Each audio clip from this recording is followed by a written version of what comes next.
All right, so today's agenda is going to be a little bit different. Like I said, it's the gratitude session. So I'm going to go through a whole bunch of stories that you may not have heard of that are happy and, um, you know, showing where LGBTQ folks can make inroads, where we have been making inroads. But first, before we dive in, we're going to do this at the beginning and at the end. So if you don't know right offhand something that you want to share, you can think about it through as I'm going over the positive stories, and then at the end, you can share. But if folks want to share something that they're grateful for and that you're proud of yourself for, okay, so grateful and proud. So for me, I'm grateful for you. I'm grateful for the LQA community. I'm grateful for the LGBTQ community. I'm grateful for the opportunity to serve the LGBTQ plus community. My mentor always says that the word vocation, what you do for a living, is Latin for vocare, which is to make love visible. And so I'm very grateful to have the opportunity as my vocation, as what I do all day, every day, is basically to love myself, you guys, and everyone in between. And then I'm proud of myself for creating this space, the LQA community, for believing that folks wanted a space off of social media where we would gather regularly. I'm proud of myself for taking the 10 to 20 hours out of my month, and as far as my law firm management goes, and creating that space, that 10 to 20 hours a month to prepare for this and do this for you guys. Um, and likewise, proud, we'll talk about the Caravan of Hope, but proud that I've scheduled an entire month of March to be out of my law firm to travel the country and provide pro bono legal services through my nonprofit, the Caravan of Hope. And That was no easy feat, but we have the itinerary, the schedule, and all of the things. So that is what I am grateful for and proud of. So I saw someone had a share. Neil, if you want to unmute yourself. Oh no, that Maybe was just a accident, but thank you to you for all the work and support of the community. Thank you. I'm proud of absolutely. that. And you're okay, so rule, you can't be grateful and proud of the same thing. Anyone else have a share? No pressure whatsoever. It's supposed to be happy. All right, so I will share my screen. Think about it, and maybe there'll be some shares at the end of the session. All right. So first and foremost, in Australia, there was a ban on, just like here in the US and New Zealand. Well, no, we're staying happy. Okay, so I won't talk about New Zealand and what happened yesterday. So there was a ban and still is in this town in Australia, and the drag queens got together and through an event, a drag story hour, drag time, drag story time in the town, anyways, led by the Pride group in the particular town. It was very well attended. Nobody was arrested. It was a fun and creative act of civil disobedience to show the power of community and also the demand because a lot of people showed up. Um, a federal judge blocked Texas Republicans from effectively removing a lesbian Congress member from office. So, in that particular lawsuit, they were trying to redistrict. So, a panel of three judges blocked Texas's new congressional district map, which would have adopted, and it was at Trump's request. But in doing so, it would have redistricted the whole area and ultimately disenfranchising Black folks. But also, it would have ousted a lesbian congresswoman, so lesbian Congress member from office. So the injunction has made it so that that will not happen. They ruled it unconstitutional, and the district will stay the same.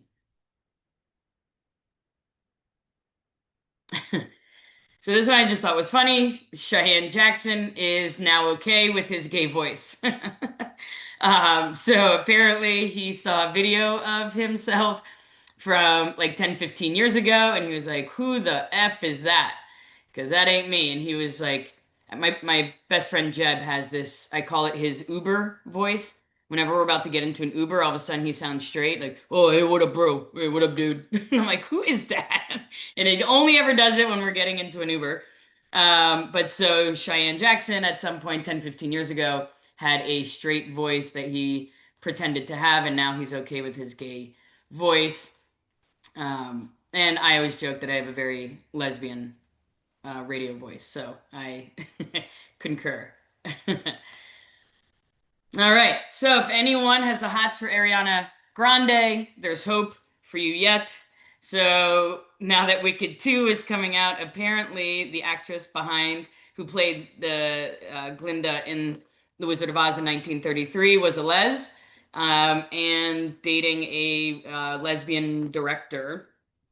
So here it says, um, American born in DC, started her career in 1903 as a West End actress. After a few years, she moved back to the States and became a film and Broadway star, marrying big name producer Mann.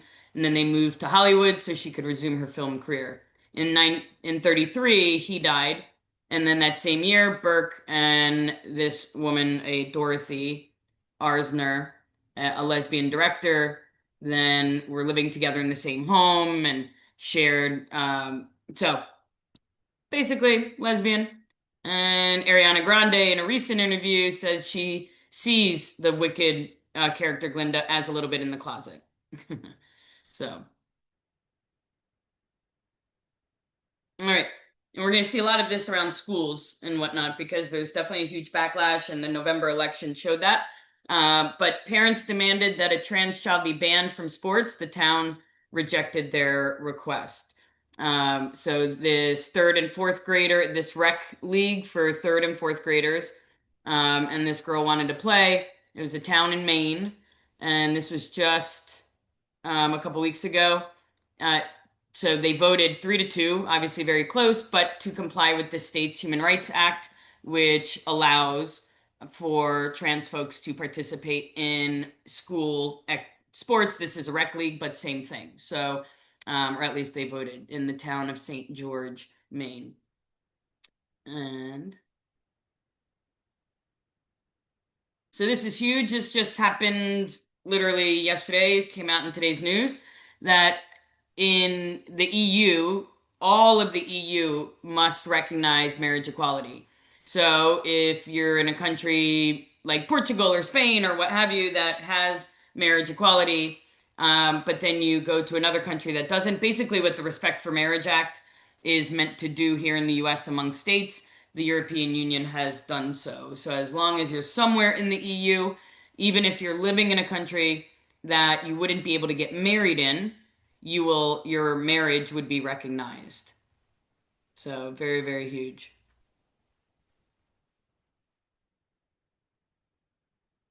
This is also huge and also just happened yesterday, and it involves CHOP here in Philadelphia. So I did a LQA on this, and we've been following this case very closely. So this just happened yesterday. I'll do a separate video on it for everyone. So huge victory for the families that a federal judge blocked the U.S. Department, the DOJ, from accessing private medical records of kids who sought gender affirming care at CHOP.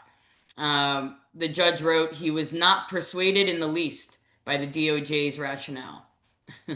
So Boston also won this. So unfortunately, of these 20 medical providers, each one has to fight their own fight. But Boston's CHOP, Children's Hospital of Boston, was the first one to win, and then CHOP the in orchid? Philadelphia. No. CHOP in It is Philadelphia attached to then the tree. mirrored. Oh, hold on. Okay, thank you. CHOP in Philadelphia then mirrored their brief and their legal reasoning, and as of yesterday, we were handed down a huge win here. So that is done, at least as far as CHOP goes. All right, these children's books with trans and non-binary characters. Um, and also all eight of these are on the most banned books in the United States. So I always recommend that and urge or encourage, I guess I should say that if you're gonna buy books to do so, um, you know, of the banned books and share them. Um, so this one, a gentle story about gender and friendship, non-binary. When Aiden became a brother to Kyle, I'm a Girl by Yasmin. It's a really cute one. My Princess Boy, a mom's story about a young boy who loves to dress up. I haven't read that one. Who Are You? The Kid's Guide to Gender Identity. I'm Not a Girl, a transgender story by Maddox. This one had a lot of controversy and publicity around it with a library down in Florida. Pug Dog. I don't know what this one. I don't. Mike the human loves watching his dog Pug Dog chase squirrels and roll in the mud. But when his veterinarian tells Mike that Pug Dog is actually a girl, he starts expecting Pug Dog to look and act like a lady. The humorous conclusion shows that Mike has a lot to learn and that all animals, including humans, do best when they're free to be themselves. Cute. And then my favorite, which wasn't in there, but Tango Makes Three. So this is a book that I give all of my adoption clients as a gift when they become a client, and it's a story, a true story about two male penguins in the Central Park Zoo in Manhattan, where the zoologist who never intended, and this is one of the most banned books banned. So I buy like 10 at a time from a gay bookstore. So I got to recycle the pink dollar. But so Tango Makes Three is a story about two gay penguins who the zoologist saw that they were mimicking what the other penguins were doing, which was, sitting on an egg and hatching a baby. So the one male penguin, they didn't have eggs. And so the male penguin would go and get a rock and bring it over, and his partner would sit on the rock, and then they would do that, and for months they would try to incubate this rock and have a baby, and it never happened. And so the third time that they tried that, when the male penguin brought over the rock, when they weren't looking, they switched out the rock with the real penguin egg. And so then they started incubating that penguin egg, and then poof, they had a baby. And then they followed this family of these two gay penguins. So super, super, super cute. One of my favorite. This one, there's one that is narrated by Neil Patrick Harris, which makes it the gayest book ever. So if you're gonna buy this book, get the one that is narrated by Doogie Howser. All right. I love this. As someone whose license plate is LGBT law, I love this. So this guy had his license plate as gay, and Ohio told him he wasn't allowed. Just like dykes on bikes, they were sued, and they fought back and said that they were allowed to trademark dykes on bikes, and that it was not hate speech. That's exactly what they are, dykes on motorcycles. So why couldn't they trademark it? So this guy was told that he couldn't have this license plate, so he sued. And same here. I notice people pointing and taking photos when I drive by. It puts a smile on my face. Same. I also have gotten the finger and a couple of other things, but it is what it is. So Ohio resident attached gay his license plate. Ohio's Bureau of Motor Vehicles blocked it. He sued, and his legal, reasoning, gay, it's who I am. It's a fact. It's who I am, and I'm proud of it. And so in September, a federal judge ruled that the BMV violated his free speech rights by denying his license plate, gay, queer, homo, even though the Bureau allowed him to apply for, all of the ones. And so he now legally has his gay license plate. So I love that for him. um, a mother of a trans child shows why allyship is so important. So in this story, there's a woman, an ally who owns a bar, and um, the woman who owns the bar has a sister who son is trans. And so the bar owner, was very accepting and welcoming and loving and unconditionally of all the things of her, nephew, basically. And there at this bar, there was also a regular, Dana, who's a trans woman who regularly goes to this little bar. So the Will and Harper with Will Ferrell and his trans friend Harper. They wanted to film some of the footage at this particular gay bar. The woman had no idea why that they would choose her little gay bar in Peoria, Illinois. And so they did, and they interviewed her, and then they interviewed Dana. And it wasn't until the day that they came to her bar and interviewed her that they explained to her why they chose her bar and the power of allyship, and that it was really important to them to through this journey. And here if you haven't seen it, super cute. Um, Again, Will and Harper document about their 17-day road trip, 14 or 17 days, I forget, road trip throughout the country, and where they stop in different places. His best friend had newly transitioned, and then this was their way of reconnecting, and Will of showing huge support. Again, allyship, the power of allyship.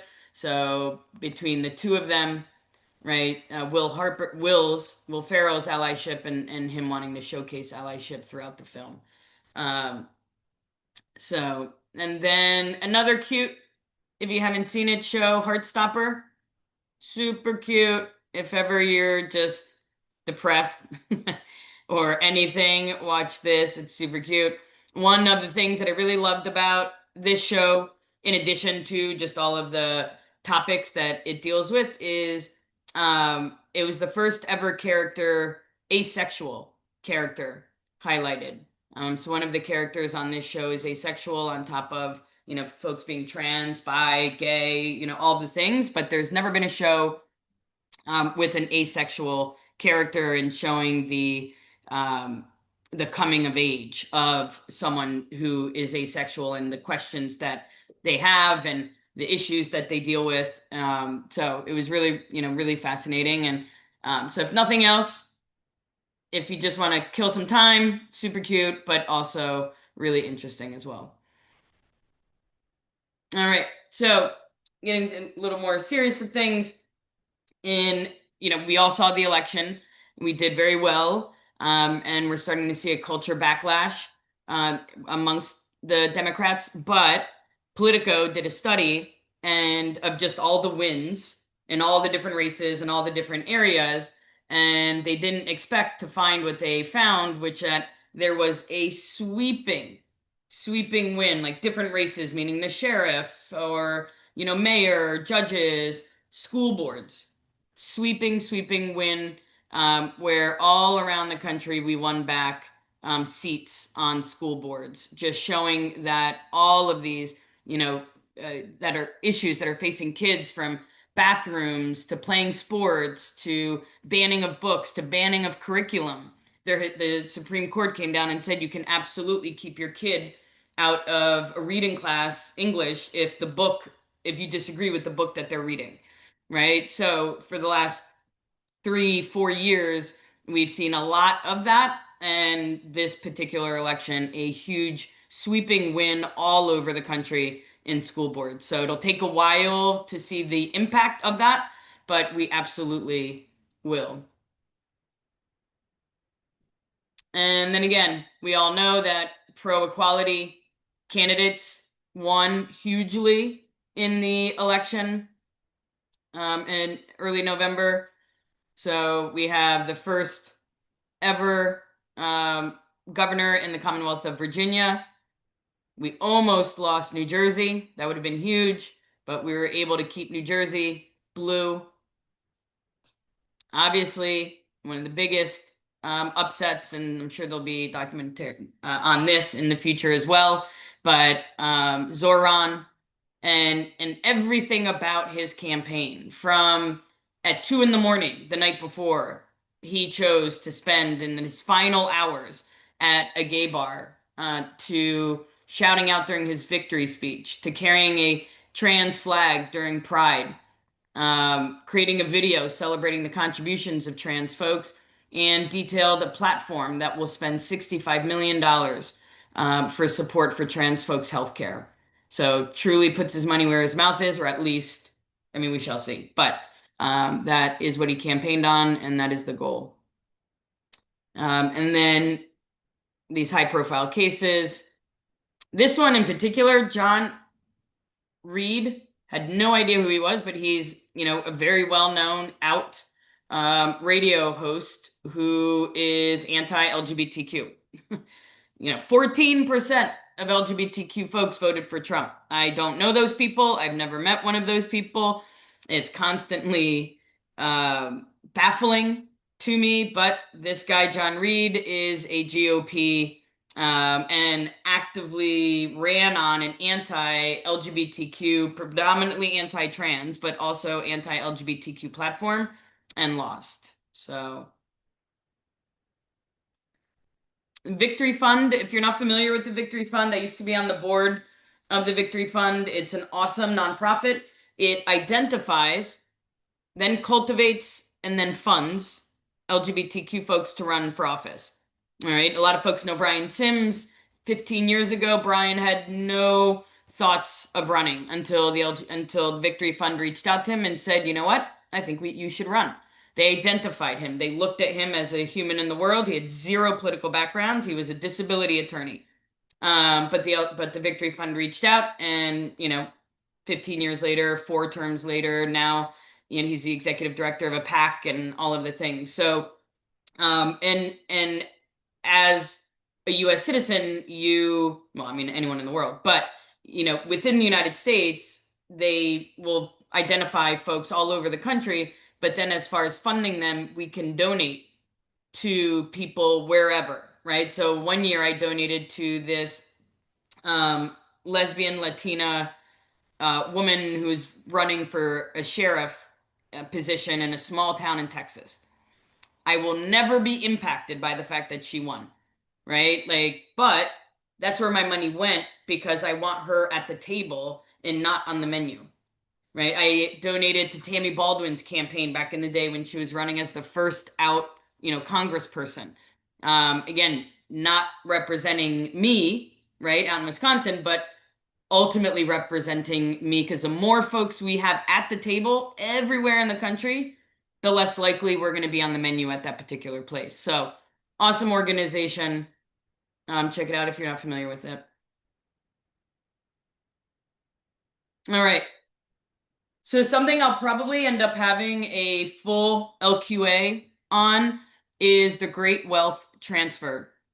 I'm actually working with Phoenix Gay Pride, as well as HRC, on bringing this more to folks' consciousness of, and there are different numbers, but the lowest number that is reported is that in the next 20 years, by 2045, $87 billion will change hands, will transfer to a younger generation.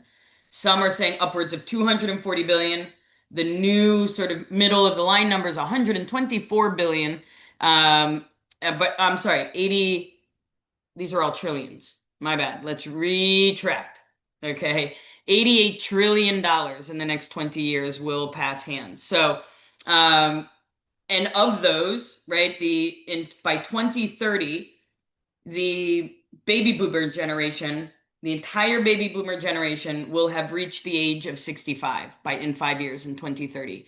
Those LGBTQ folks are the Stonewall folks. Those are the people whose shoulders we stand on, right? So we have an aging population of LGBTQ folks who predominantly don't have children. Where is that money going, right? So then if you do the math on 88 trillion, and then if we make up 10% of the of the population, then we have, you do the numbers, there is a significant power that the LGBTQ community wields in the next 20 years through philanthropy to change the framework and the landscape of civil rights, right? So this was from 2018, right? 7 years ago, and still it's not on people's radars. So Again, no children versus children.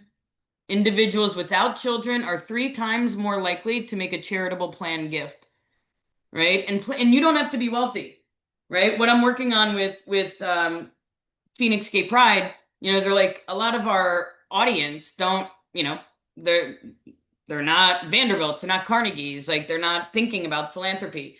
And I you can have a life insurance policy that you pay $600 a year, right? I pay $650 a year for $1 million policy on myself that will all go to charity.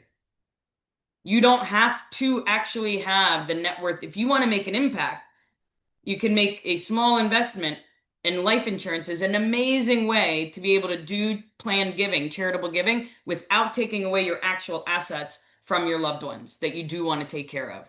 Okay. But so here they sort of did the math here. This one, again, next 20 years, this one says estimated trillions for charity. Of that, they estimate 8 billion for LGBTQ causes in the next 20 years. So 1.4 trillion to charity. If 3% of the population is LGBT, this is three, this is again 7 years ago. Now we're saying we make up approximately 28% of the population if you count bi and non-binary folks. So we've went from 7 to 28%, depending on how you define LGBTQIA plus, which obviously would include non-binary, gender diverse, and folks. So if 3% of the population is LGBTQ, that's $40 billion. If only 1 in 5 charitable legacy dollars for LGBTQ folks, that's 8 billion. Total is likely higher.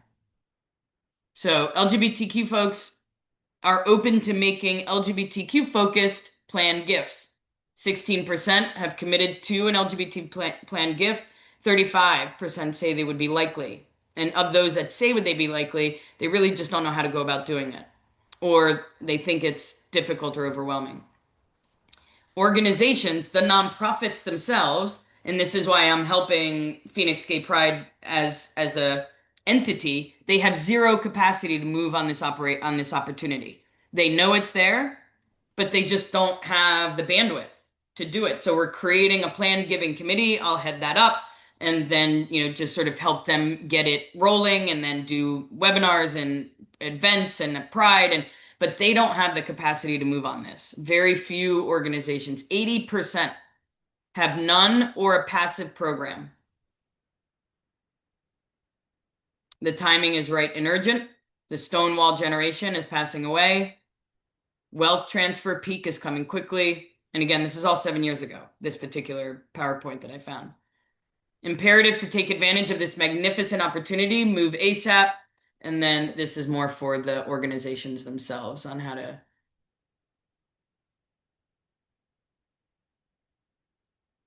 And then to that end, this was a study that I've found and I've given to a lot of clients.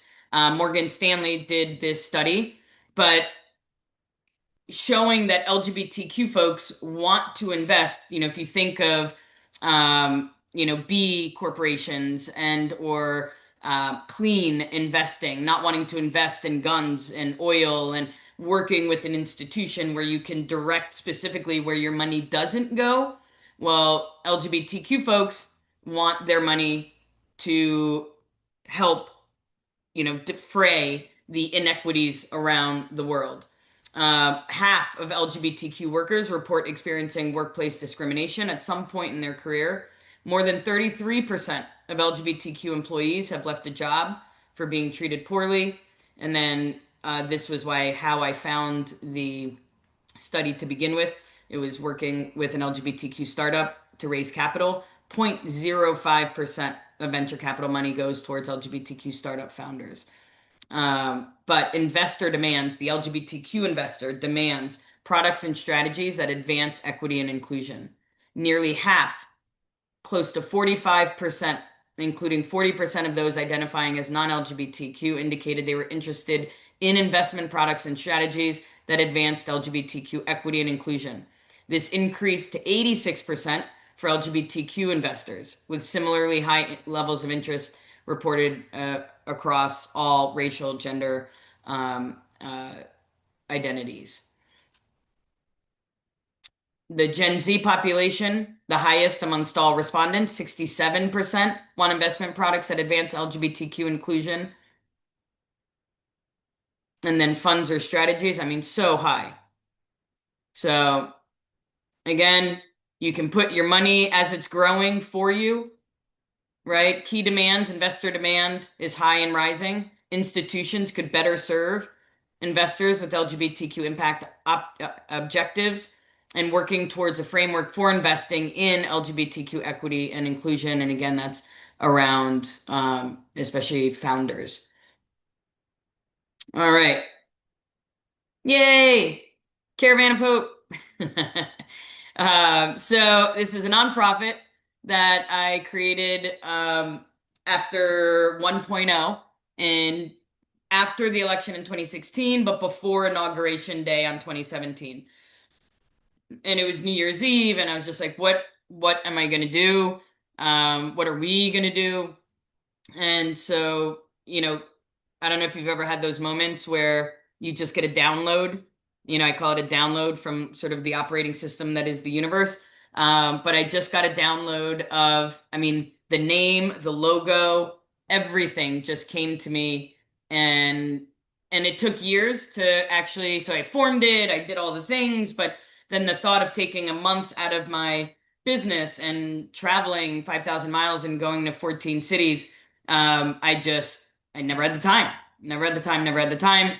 And then a couple of years ago, I was like, F it. I'm never going to have the time. It's never going to be convenient to do this thing. I just have to make the time. It's like everything else in life, right? If it means something to you, you will make the time for it. I did, and it was absolutely magical, transformational. You know, it's called the Caravan of Hope. There's nothing legal in the name, right? So if you didn't know, it was basically a law firm on wheels. You wouldn't know by the name. And in interviews, without fail, someone always asks me like, "What was the most impactful moment, on your 5,000 mile, 14 city journey?" And I always say that it's in realizing that the folks that I gave the most hope to, our team, my partner, there's a documentarian on board, a social media manager, the driver, Jamie. It was absolutely a team effort. But the folks that we gave the most hope to were folks that we couldn't help legally. There was one girl who we were in Tennessee, and she came up to the caravan, and she asked to, if she could speak with me alone, and she wanted to sue her mother's rapist, who she was the byproduct of. And so she felt like she had standing, if you will, and then the grandmother, when she was born, basically, she was a constant reminder, and it was incest too, so rape inside the family. And so she was a reminder to the grandmother of what had happened between her two kids. And so she was sent off to foster care at a young age because of what happened. And so she felt she was damaged because of that. And for the last 4 or 5 years, since she got out of foster care, but she spent about 10 years in foster care. For the last 4 or 5 years, she had been going to lawyers and asking, if she could sue.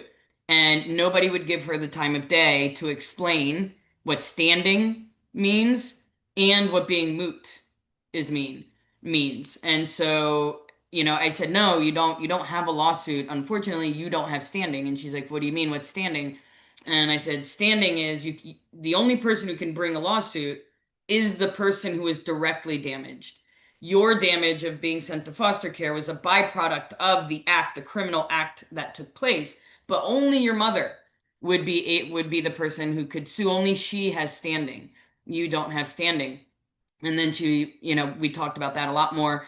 But then she said, okay, well, what if I get her to do it? It's been years, she's come around, she's willing to talk about it. My grandma's dead, all the things. And I said, unfortunately, it's moot at this point. And then talked about statute of limitations and, all of the things. So basically over the course of 30, 45 minutes explained in all of the ways in which unfortunately she did not have a cause of action, a lawsuit. And I said, you know what though? I said, if you want, I will give you however long you want with my documentarian for you to tell your story. Because she had a remarkable story of how she got out of foster care and all of the things, like just all of the things she overcame to be the person that she was. And I mean, and she was disheveled. She was all disheveled. And so she's like, you know what? Yes, I do want that. And I'm gonna go home and I'm gonna get changed and I'll come back and I'll do, I'll tell my story. Um, and what was also impactful there is she's like, why? Why would I do that? And then I explained the power of, I said, there is someone out there who's experienced what you've experienced. And to hear from you, you don't even realize the amount of folks that you would impact by sharing your story. And and it didn't dawn on her that while she may not be able to be helped, she could help other people. And so she left. We were getting done for the day, and everybody was, she's not coming back. Like an hour went by. She's not coming back. There's no way she's coming back. And I said, she's coming back. Like I saw it. I saw it in her eyes. Like she was definitely coming back. All of a sudden, like up over this little hill, it was like a scene out of a movie. Comes strutting this like gorgeous woman. I was like unrecognizable, and she's like, "I'm ready for my appearance," And so we took her up on in the caravan and interviewed her, and she shared her story. And I mean, when she came in, just the hunched over, disheveled, the eyes, everything versus the person who walked out that day. So, and there are a bunch of other stories like that along the way. My tagline, are we there yet? No, we are not. Neeky Deeks. Come here, buddy. Oh my goodness. Yes, there we are. um, so he's my co-pilot. We'll come back to, oh, this is you guys. We'll come back to the itinerary. So the idea being is that we stop at moderately sized, and this was purposeful, moderately sized cities with the goal of serving underserved and underrepresented folks in rural areas. But I had a decision to make when I first launched this. Do I go directly to the rural area?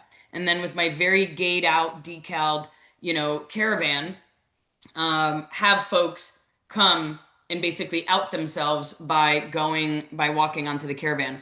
And one of the locations we stop at is Laramie, Wyoming, because of Matthew Shepard and his death and his impact on me and my career in 1996.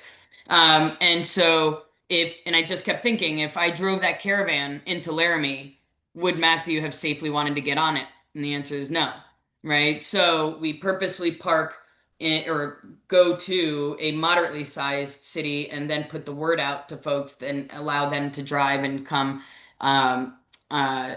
safely. So 55% of LGBTQ folks live in the Midwest or South, where they lack employment protections, earn less than $24,000 a year. So ultimately, the goal is to serve LGBTQ folks of color, trans folks, elders. Approximately 2.4 million LGBTQ older adults live in the US, and that is expected to double, like I said, by 2030 when we hit that. Of the 1.6 million homeless kids in foster care, 40% of kids in foster care are LGBTQ plus, 47% in Philadelphia. Trans folks are 4 times more likely to live in extreme poverty, making less than 10,000 per year. And 41% of trans folks have attempted to take their own lives. So why now we know. All right, so this is the map. Don't ask me where number 1 went. We'll fix that.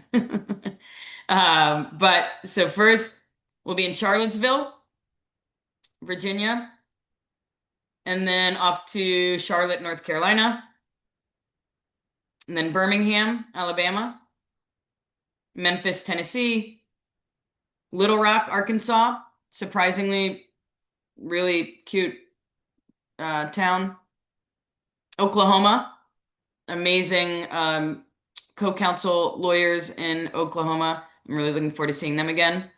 We're gonna stop in Texas. We did not stop in Texas last time, but now I really, there are places I want to stop, but in order to be able to do this in a month, but it was really important that we hit Texas this year. Albuquerque, ABQ, then all the way up to Denver, Colorado, then Laramie, Wyoming, and then we start heading back when we hit Nebraska, and then Chicago,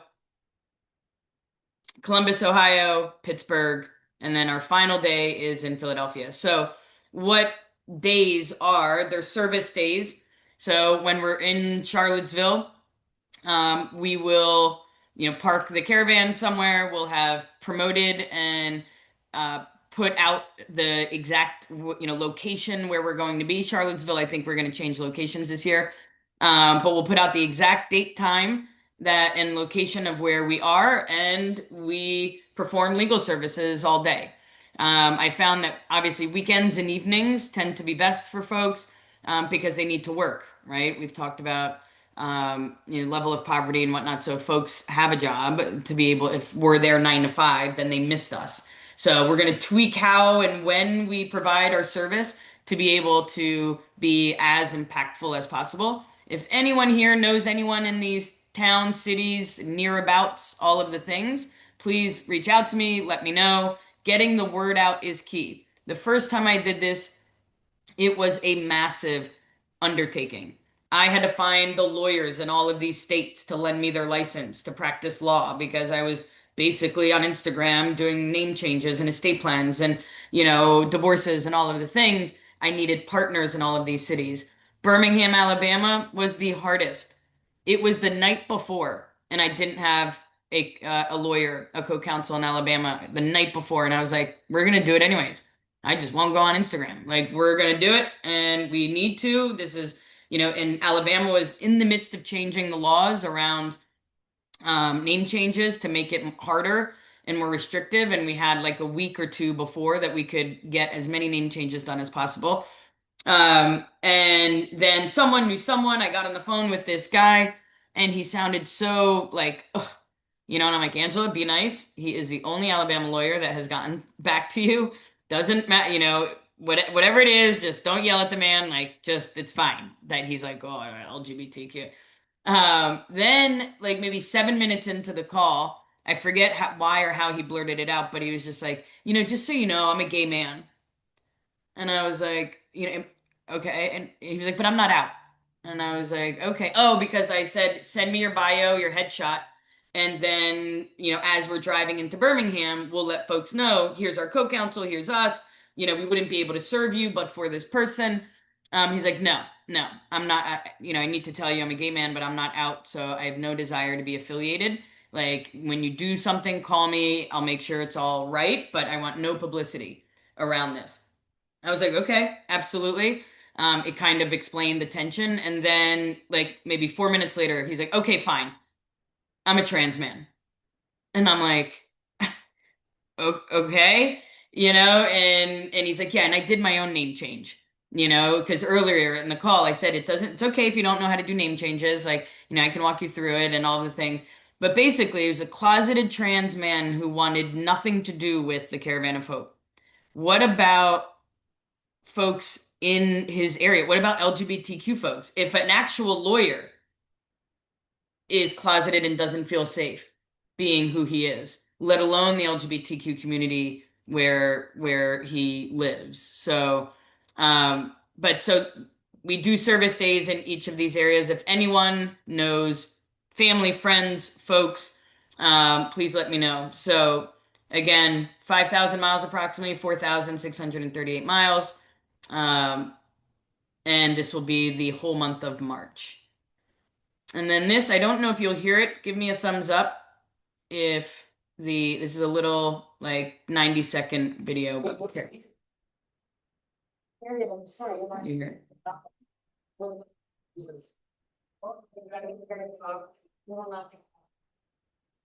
We do want protection, essential identity. You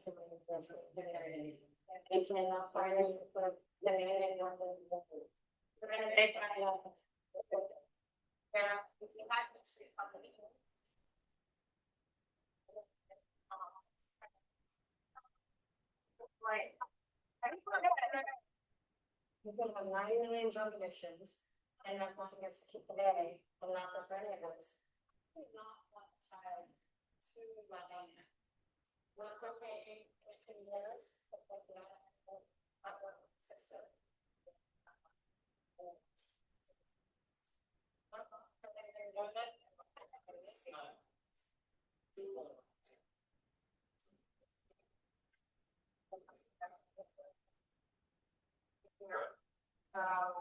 It's going to be brands, it's going to sort of with those back house or stuff.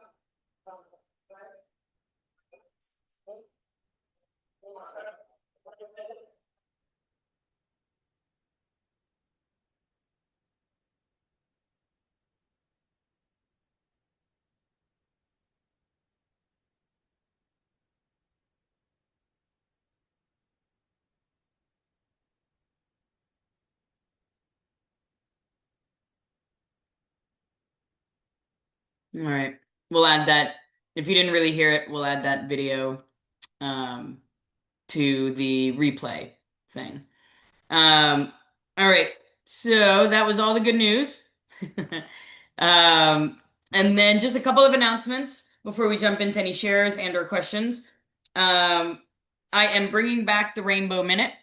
So the Rainbow Minute, I would, basically every day I look at the news from an LGBTQ lens.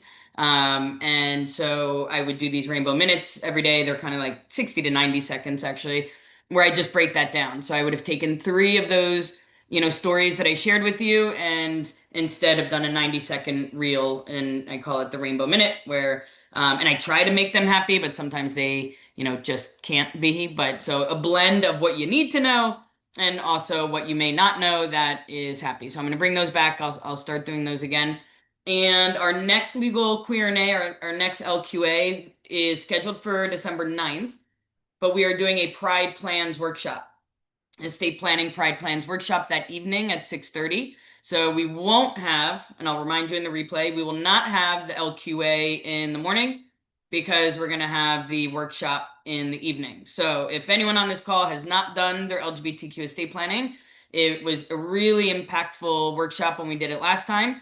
I break down the whole estate planning process. So when you do estate planning, by Ted, when you do estate planning with us, it's a 3-step process that have potentially multiple meetings in between. But there's the clarity call, where we describe what the process is, what the 9 documents are, and educate you based on you on what LGBTQ estate planning means for you.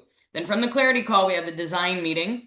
And then design meeting is where we delve into literally designing the plan. Then from there, we have the draft meeting, where I share my screen and we go over the documents one by one. So in this workshop, Tom Yeagers and I, my co-founder on Pride Plans, will recreate that. So in an hour, hour and a half, probably 2 hours, an hour and a half to 2 hours, we will recreate the entire 4 to 6 week process. We'll raffle off a couple of different Pride Plans complimentary, one of which anyone who wants to be my hot seat person. I need to do a design meeting with someone. And so what didn't go well the last time was we picked them right here on the webinar.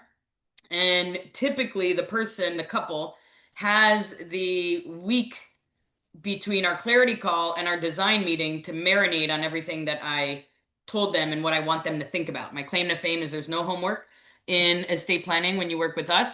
We do all the work within the confines of the container, if you will, of the hours. So I give folks things to think about before the next meeting, but this couple didn't have that. They had like 7 seconds between when I did the clarity call, when they got picked, and then when they needed the answers. So this next go around, we're going to choose the person a week in advance, and I'll meet with them and have a clarity call in advance of the webinar. Then they'll have the time to let it marinate. And then and I'll still do a clarity call for everyone else, right? So that will happen. But the winner will have already had the clarity call. And then I'll hop on and do a design meeting with that person. You will all have workbooks where you can follow along.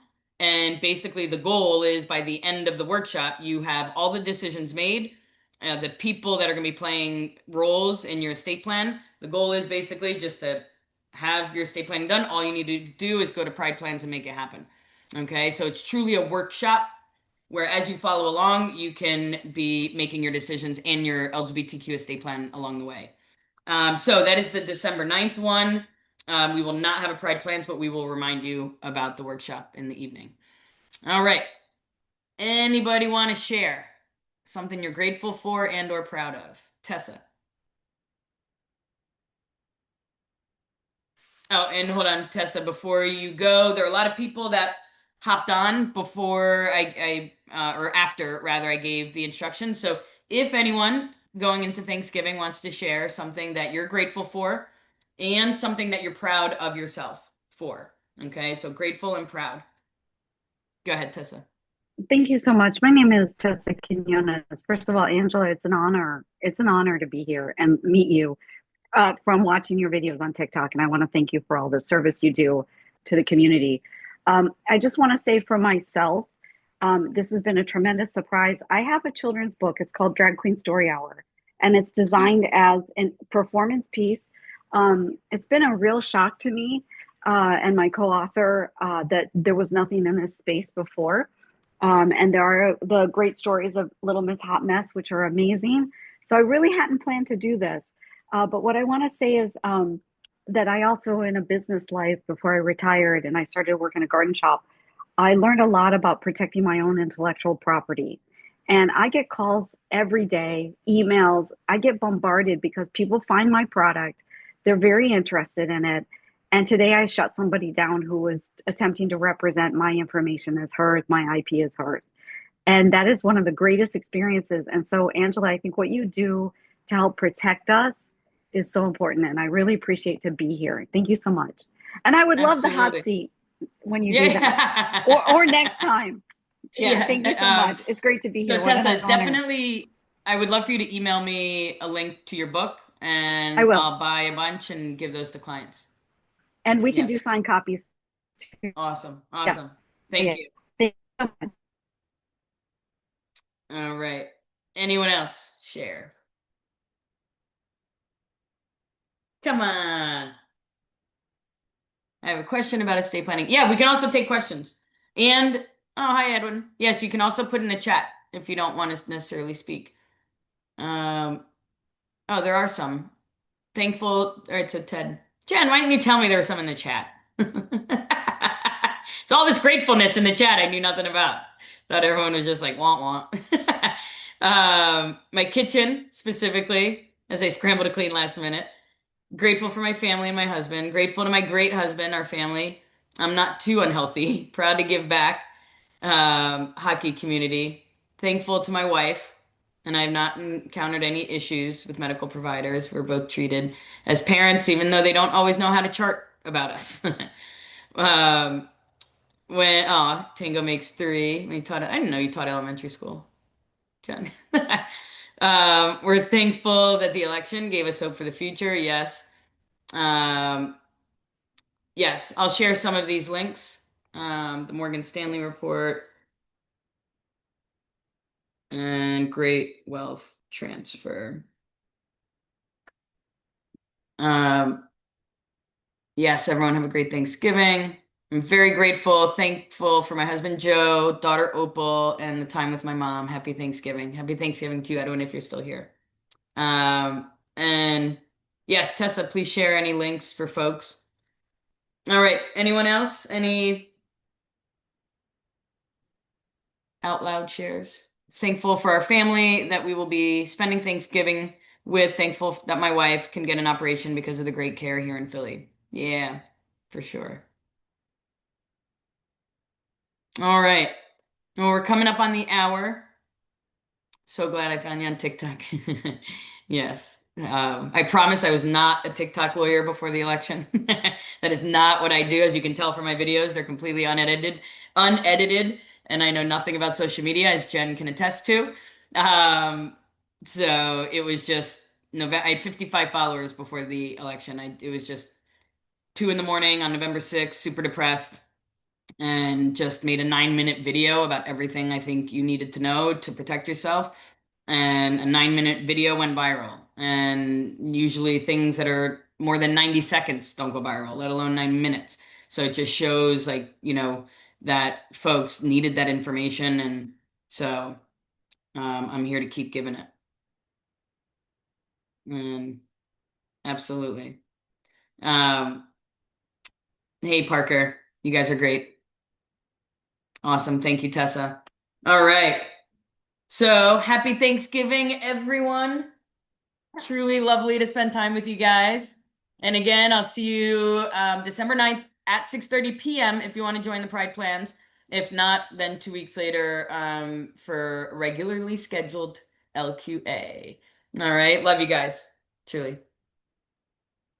Bye.